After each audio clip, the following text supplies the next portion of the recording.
સીએનની PTC કોલેજના એક અધ્યાપક રોહિત ઉપાધ્યાય દ્વારા પ્રથમ વર્ષમાં અભ્યાસ કરતી એક દીકરીની છેડતી કર્યા હોવાની બાબતો ધ્યાને આવેલી છે. વાલીએ ગઈકાલે અમોને ટેલિફોનિક અમારો સંપર્ક કરી આ બાબતે જાણકારી આપી તાત્કાલિક સીએન વિદ્યાલયના મેનેજમેન્ટ અને પ્રિન્સિપાલને ખુલાસો રજૂ કરવા માટે સૂચના આપી છે. કારણ કે આ ઘટના 4 થી 5 દિવસ પહેલાં બનેલી છે, છતાં તેની સામે કાર્યવાહી નથી થઈ.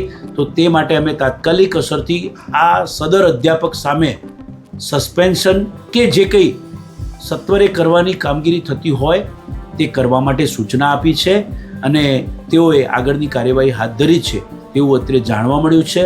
અમે સીએન વિદ્યાલય પાસે રિપોર્ટ મંગાવ્યો છે અને આગળ ઉપર તપાસના પણ આદેશ આપીશું. ઘટના બની અને કેટલા દિવસ પછી આપને જાણ કરવામાં આવી? વાલીના કહેવા પ્રમાણે ઓછામાં ઓછા 4 દિવસ પહેલા ઘટના બની છે.